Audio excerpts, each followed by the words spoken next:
Hey everyone, welcome back to my channel Kamaal Zindagi. मेरे इस नए ब्लॉग में आपका बहुत बहुत स्वागत है। सो फ्रेंड्स, सबसे पहले बताइए आप लोग कैसे हैं। आई होप बहुत अच्छे हों, जहाँ भी होंगे एकदम टकाटक मस्त होंगे, है ना। और होना भी चाहिए।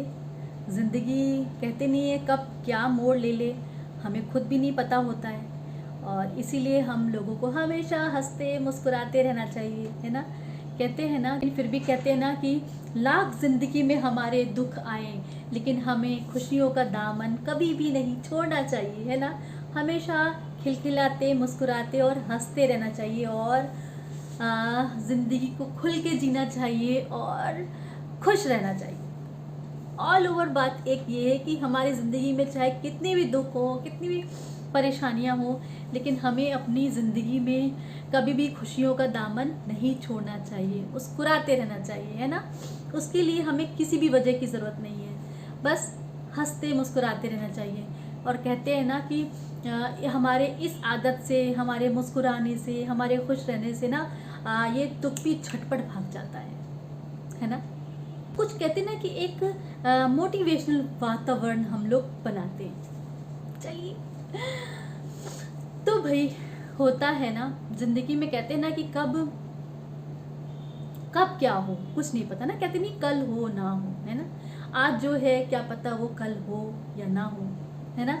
और जिसकी हमें चाहत है, कहते हैं कि कुछ हमने अगर चाहा है ज़िंदगी में कुछ अचीव करने के लिए, तो कहते ना कि कहीं ना कहीं हमें उसमें भी हिम्मत बना के रखनी है। कहते ना कि जब हम हिम्मत से आगे बढ़ते रहते हैं तो कहते ना यकीनन यकीनन जो हम चाहते हैं वो हमें ज़िंदगी में ज़रूर हासिल होता है ना।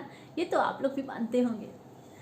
तो भाई एक बार क्या होता है ना, मैं सोचती हूँ कि कुछ एक अच्छी सी मोटिवेशनल बातें और एक स्टोरी आपके साथ शेयर करूँ, है ना। और मैंने भी उसको कहीं से पढ़ा है और मुझे अच्छा लगता है। तो जब भी मुझे कुछ अच्छा लगता है तो मैं सोचती हूँ कि मैं आपके साथ मैं वो चीज़ को शेयर करूँ। तो भाई क्या होता है ना, एक समय हो एक एक जो ना राजा थे, जो बहुत ही तेजस्वी प्रतापी राजा हुआ करते थे। एक दूर दूर तक उनकी गाथाएं गाई जाती थी। तो एक बार क्या होता है कि उनके राज्य में एक विदेशी मेहमान आए होते हैं, है ना। तो आए होते हैं तो वो उनके राज्य में आते हैं, रुकते हैं। और फिर जब वो जाने लगते हैं ना, तो वो जो विदेशी मेहमान थे तो वो राजा को एक बहुत ही कीमती पत्थर उपहार के रूप में देते हैं। और वो पत्थर बहुत ही कीमती होता है और वो देखने में भी बहुत ही खूबसूरत होता है। तो भाई राजा का उस पत्थर से कहते नहीं कि एकदम लगाव हो जाता है। वो उस पत्थर को इतना पसंद करने लगते हैं कि वो सोचते हैं कि क्यों ना मैं इस पत्थर से भगवान विष्णु की मूर्ति बना करके अपने मंदिर में उनकी मैं स्थापना करूं। तो ये सोच करके जो राजा होते हैं तो वो अपने महामंत्री को बुलाते हैं और उनको वो पत्थर सौंप देते हैं। और उस पत्थर को सौंप करके अपने महामंत्री को वो कहते हैं कि आप जाइए और बहुत ही अच्छे शिल्पकार जो मूर्तियाँ बनाते हैं पत्थरों से, है ना। तो कहते कि आप महामंत्री जी, आप ये कीमती पत्थर को बहुत ही संभाल कर ले जाइए और इस राज्य के सबसे बड़े शिल्पकार से इस पत्थर से भगवान विष्णु की मूर्ति बनवाइए। और उनसे कहिए कि भगवान विष्णु की मूर्ति बहुत ही खूबसूरत होनी चाहिए, क्योंकि मैं इस पत्थर से बनी हुई भगवान विष्णु की मूर्ति को मैं अपने मंदिर में स्थापित करूँगा। सो भाई क्या है, अब राजा ने उनको आदेश दिया है महामंत्री को, तो भाई महामंत्री को तो जाना ही है।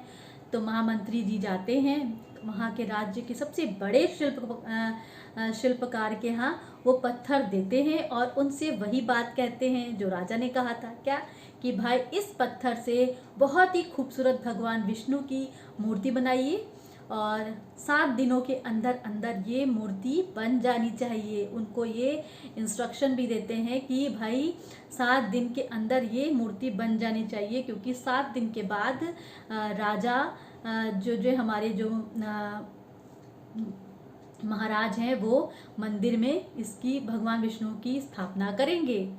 तो भाई और इसके एवज में यानी कि अगर आप अच्छी मूर्ति बना देते हैं तो आपको 50 स्वर्ण मुद्राएं भी दी जाएंगी, उपहार स्वरूप भेंट की जाएंगी।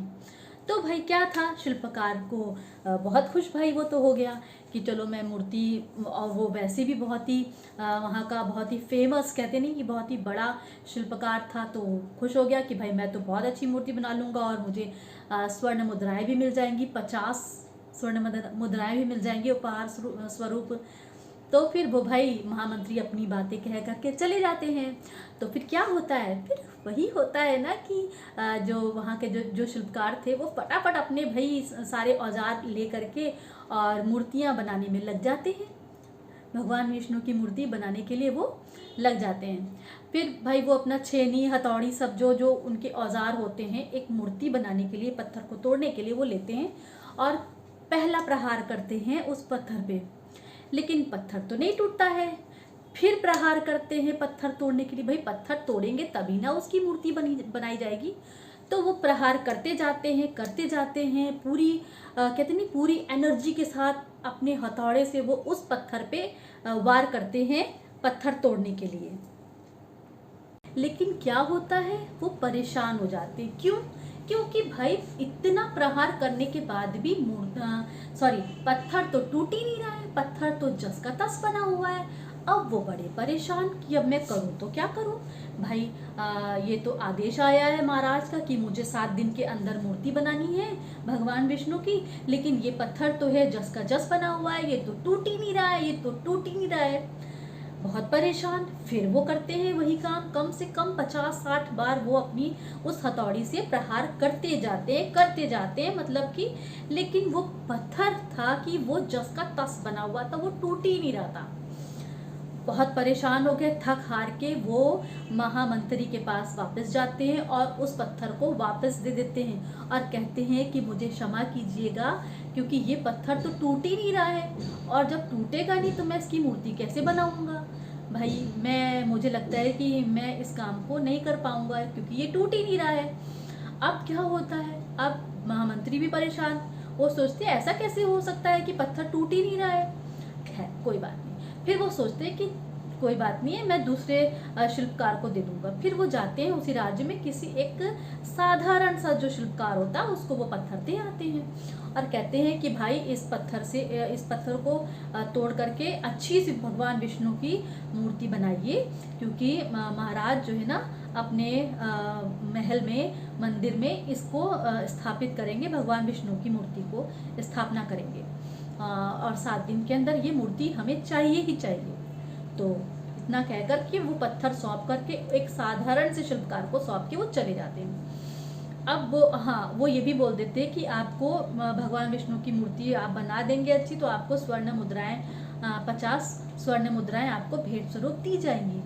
तो ठीक है भाई, वो चले जाते हैं इतना कह के। उसके बाद क्या होता है, जो नॉर्मल एक कहते हैं साधारण सा शिल्पकार होता है तो वो क्या करता है, वो भी औजार उठाता है और एक जैसे ही प्रहार करता है तो पत्थर टूट जाता है होता है ना कि टूट जाता है और फिर वो उससे एक अच्छी मूर्ति बनाता है। और क्यों टूटा, यही ना कि उन्होंने इतने वार किए और नहीं टूटा, लेकिन इन्होंने एक साधारण से शिल्पकार ने उस पत्थर पर एक ही हथौड़े का वार किया और वो पत्थर टूट गया, इजीली टूट गया। और फिर वो एक अच्छी सी मूर्ति भगवान विष्णु की बना देते हैं और वो जाकर के राजा को मूर्ति सौंप देते हैं और उसके बदले में उन्हें 50 स्वर्ण मुद्राएं भेंट मिल जाती हैं। भाई वो तो बहुत खुश कि उन्हें स्वर्ण मुद्राएं भेंट में मिल गई। सो फ्रेंड, कहते नहीं कि इस कहानी का इससे हमें क्या सीखने को मिलता है, हमें सीखने को ये मिलता है, इसका सार यही है कि कभी कभी हमारी ज़िंदगी में भी वो परिस्थितियाँ आती हैं कि जब हम निरंतर प्रयत्न करने के बाद भी हम असफल हो जाते हैं और फिर वो चीज़ करना छोड़ देते हैं, है ना। और क्या पता कभी कभी कहते नहीं कि जैसे वो बार बार हथौड़ी से पत्थर पे वार कर रहा था बार बार, लेकिन नहीं टूटा। लेकिन एक अंतिम जो प्रयास था तो वो उसने कर दिया तो एक बार में वो टूट गया। तो कहीं कि अगर वो एक बार और वो हथौड़ा उस पे चलाता, एक अंतिम प्रयास फिर से एक बार करता, तो शायद वो स्वर्ण मुद्राएं उस साधारण से शिल्पकार को ना मिल करके वो जो अच्छा शिल्पकार था उसको मिल जाता।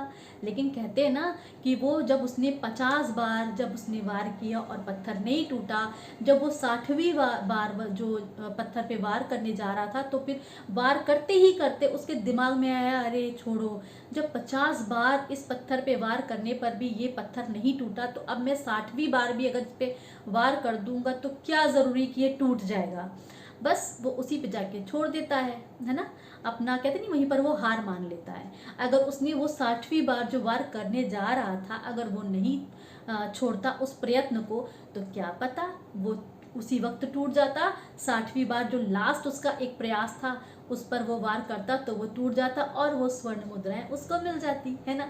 तो कहीं ना कहीं होता है ना कि अगर हम बहुत कहीं कुछ प्रयत्न करते हैं कुछ अचीव करने के लिए, कुछ अच्छा सा करने के लिए, ज़िंदगी में कुछ पाने के लिए, तो कहते हैं अगर हम निरंतर बार बार अगर हम प्रयास करते हैं और नहीं पा पाते हैं, फिर हम उम्मीद छोड़ देते हैं और कहीं ना कहीं हम थक जाते हैं, हार जाते हैं, है ना, गिव अप कर देते हैं। और कभी कभी होता है नहीं करना चाहिए, कभी कभी होता है कि हम हर बार ये सोचें कि एक बार और, एक बार और, एक बार और, क्या पता एक बार और में हमारा वो अंतिम प्रयास हो कि लास्ट बार और एक बार करने पे हम कहीं ना कहीं सफल हो जाए, है ना, जो पाना चाहते हैं वो पा ले। तो इसीलिए कहते हैं हमें ज़िंदगी में कभी भी कुछ भी अगर हमने ठाना है, कुछ भी करने की चाहत है, तो हमें गिव अप नहीं करना चाहिए। कभी ना कभी तो चीज़ें हाथ में आएंगी ना कभी तो हम जो पाना चाहते हैं वो पाएंगे ना।